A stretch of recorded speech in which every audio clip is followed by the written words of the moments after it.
please, may I present to you the top 5 finalists of Gandang and Ginoong PuGay Anaoaon 2022. Now, actually, they need to pick their questions. So, may we have first, the first finalist from Gandang, candidate number 1 from Barangay Linongganan. Barangay Linongganan! Nandito pa ba?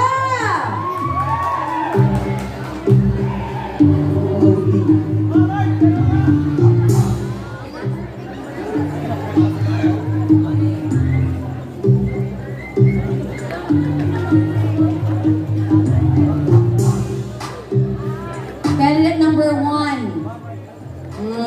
Obviously, one of the veterans. Now, candidate number 1, are you ready? Bibilisan na natin to because it's too late. And tomorrow, my wedding and misery gay pa ako. Now, your question goes this way. As part of the LGBTQ plus community, in your own little way, how would you contribute in the strengthening of peace and order in your locality?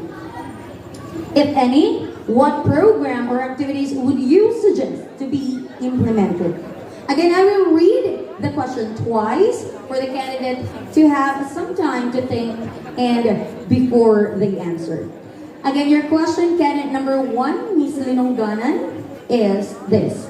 As part of the LGBTQ plus community, in your own little way, how would you contribute in the strengthening of peace and order in your own locality? And if any, are there any programs or activities would you like to suggest to be implemented in your municipality?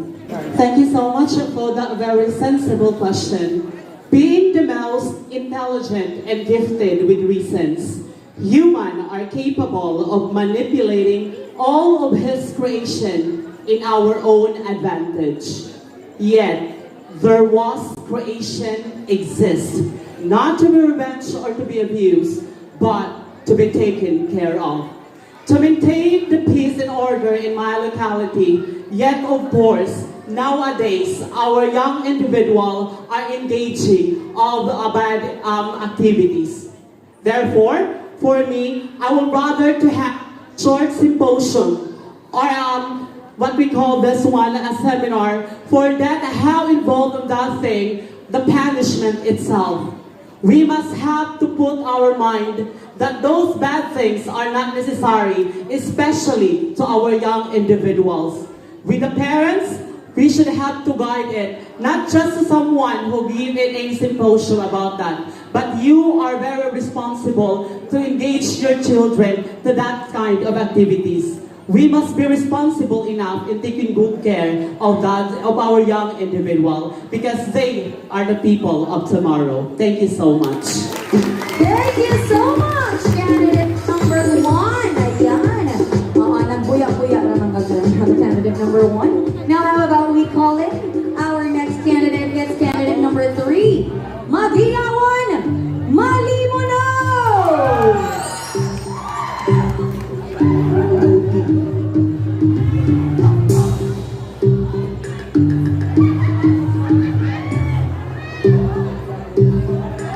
Wala nang patumbig-tumbig pa.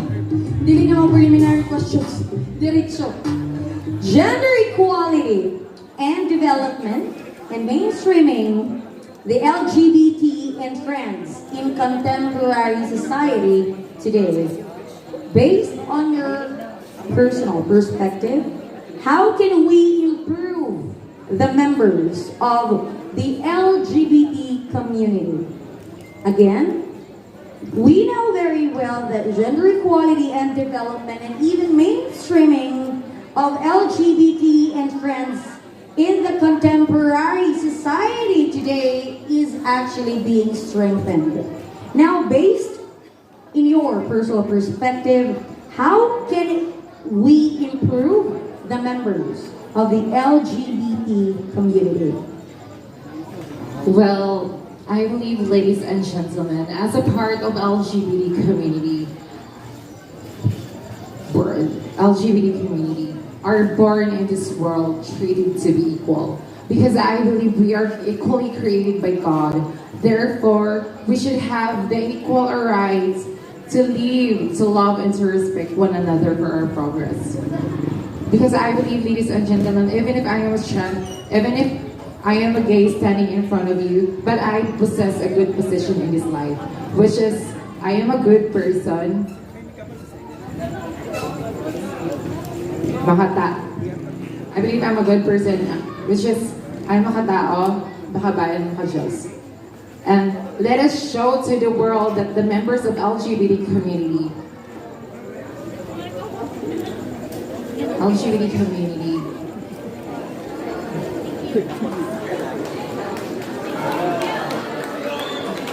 because this is what I would live to everyone. It is not our gender identity that matters. It is how we communicate or participate in the society for a betterment of the humanity. Thank you. Yes, thank you so much, Karen. She did redeem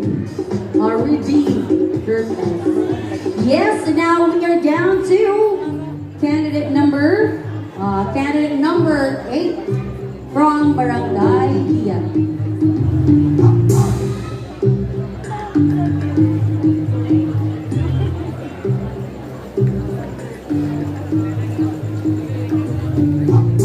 Okay, sa mga question mas lisod pa sa binibining Pilipinas.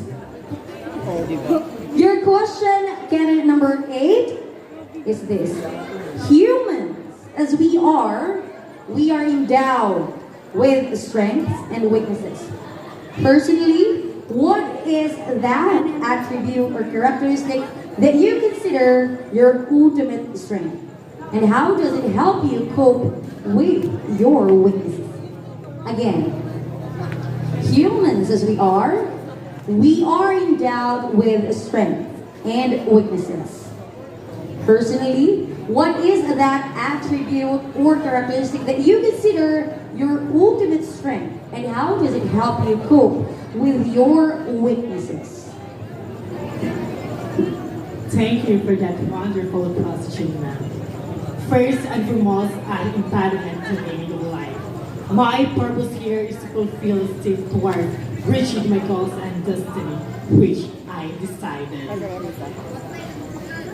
The characteristic or strength is being an overflowing confidence, because being a confidence that helped me to conquer my weaknesses, because in my hardship of life, it was of losing me, and I never thought that it was a bad time for me, because I never experienced of having a good life. I believe in myself. I am a believer and I am a fighter. That's why wherever I go, I always deliver the message of hope.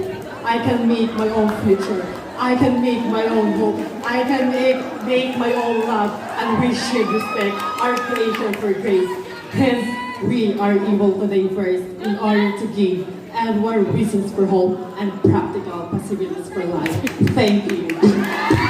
Congratulations! Thank you so much, and that was candidate number 8. And poblasyon! Ayan! Bagal mga poblasyon na kayo nagpabilin. Candidate number 10. Actually, I learned that she is the youngest among the candidates. Is only 17 years old.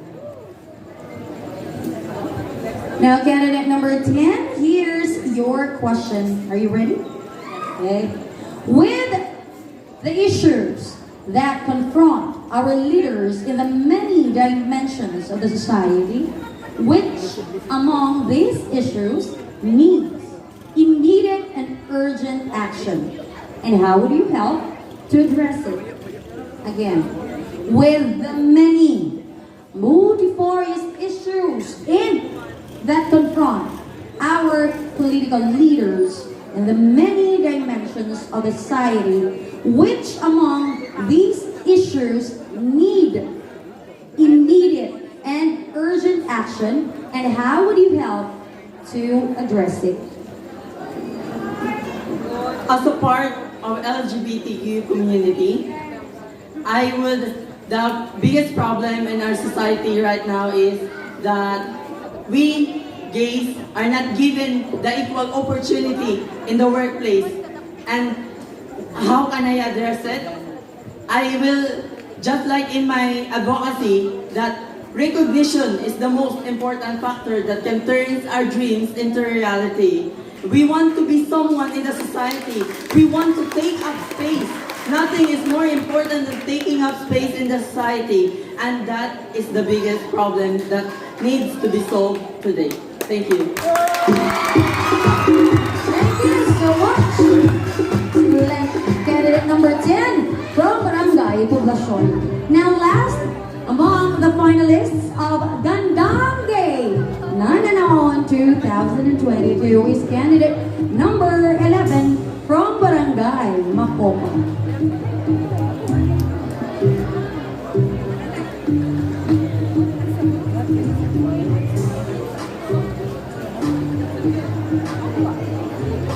Candidate number 11, yours is question number 1.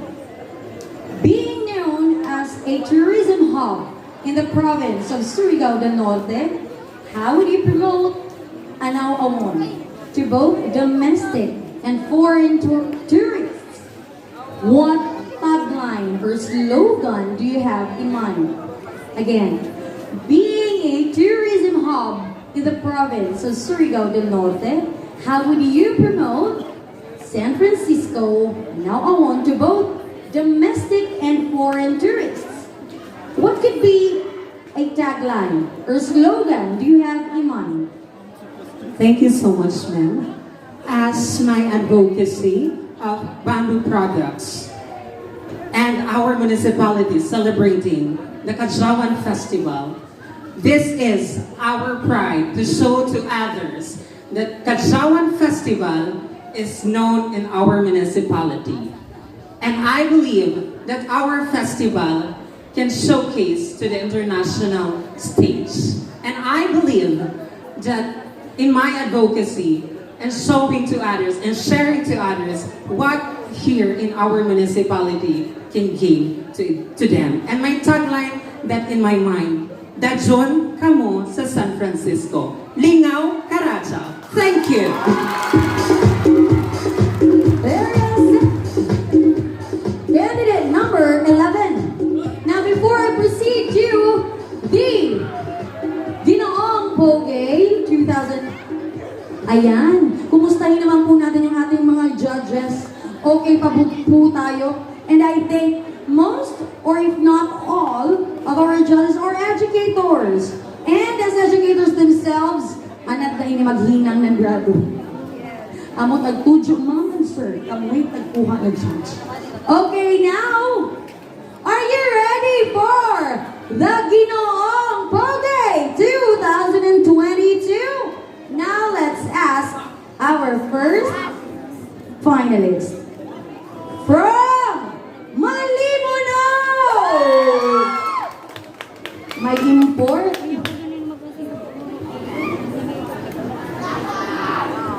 Mga jud.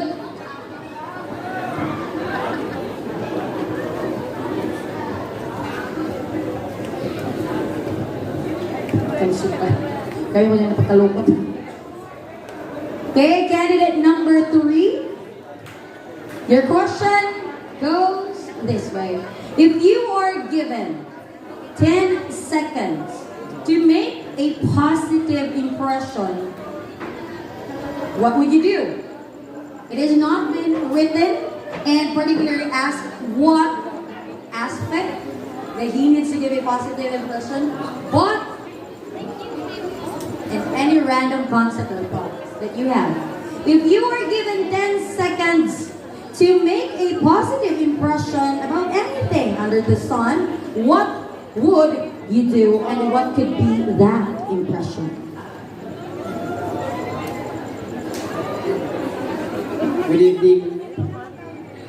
For me, putting smile in other face is the most and make feel better to themselves and their situation.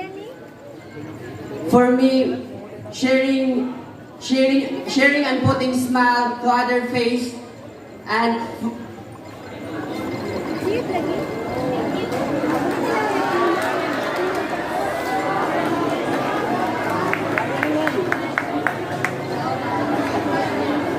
for me, putting smile to other face and sharing is like an offer to everyone. Is that happiness? Thank you. Oh, thank you so much, candidate number 3. Yes, of course. As they say, smile is the best exercise you can do. Yes, and it burns 48 calories when you smile. Yes, may we proceed to Barangay Islam.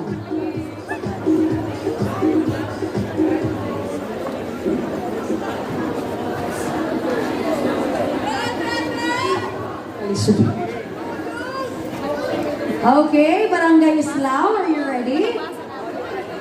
Based on how you look or your physical appearance and attributes, what is your standard of beauty? Kung sa Bisaya pa ini, mo comment ng physical attributes yung naayot sa Gandang. Perfect. Again, based on how you look or your physical appearance and attributes, what is your standard of beauty? Thank you, ma'am, for reading the question. Good evening, ladies and gentlemen. There is different kind of beauty. Beauty from the inside and beauty from the outside. And I think, for me, my standard of beauty is beauty in the inside. Because, ladies and gentlemen, beauty in the outside is fade at the same time. But beauty in the inside lasts and forever. Thank you. Hey, congratulations, Barangay Islam! You made it! Yes. I really can feel the relief after the pag-answer. Now, how about we proceed to Barangay Makopa? Candidate number 11.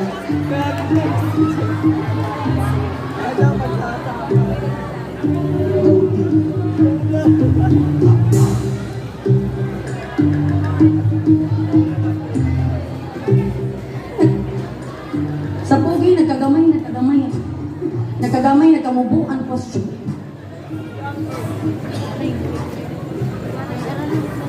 Okay. Now, Barangay Makopa, candidate number 11, here's your question. What is the greatest mistake you would love to do over and over again? Grabe na question. Again, candidate number 11, what is the greatest mistake you would love to repeatedly do over and over again? Thank you, ma'am, for the very wonderful question. Well, I think for me, the greatest mistake that I would love do over and over again is that I would say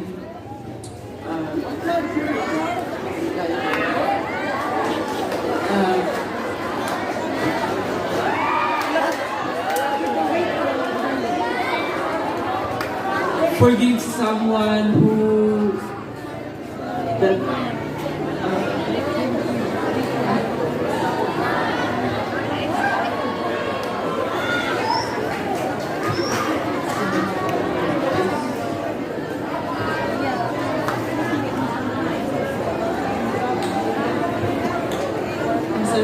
Thank you.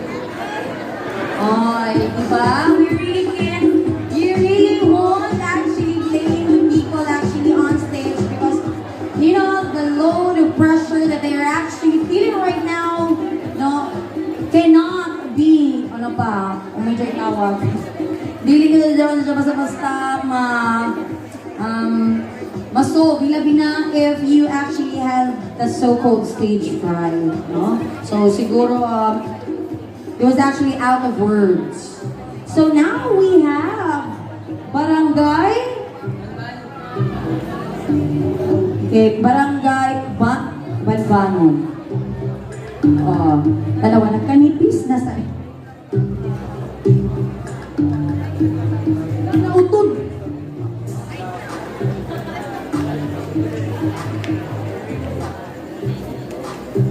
Okay.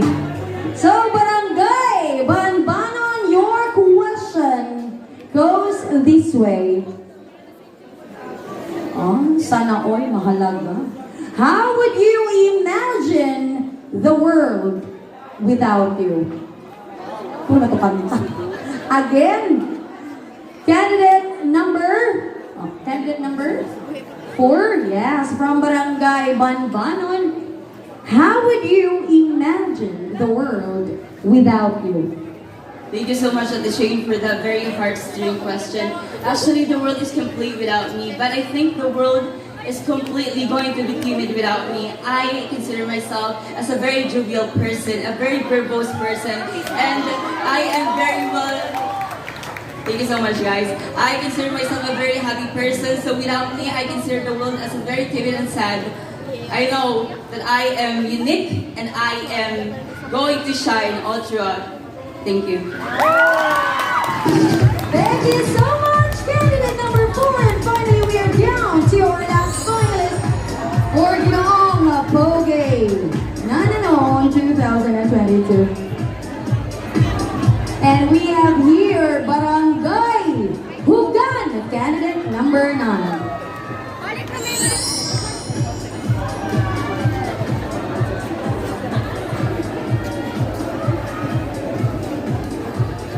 Kasi mag-isip na siya. Your question, candidate number 9, is this. Oy! Ano, maligyan ng cable ng PC kasi. What is your message? Mga lyrics yun sa kanta. What is your message to all the boys you have loved before? Again, kailangan ko na sa para ako pagbasa, pero boys, nagigat yun ang galing dire.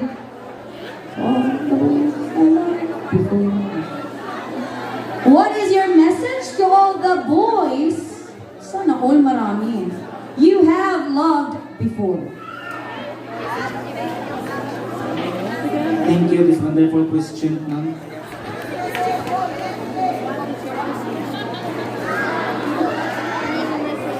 Ang masasabi ko lang po ay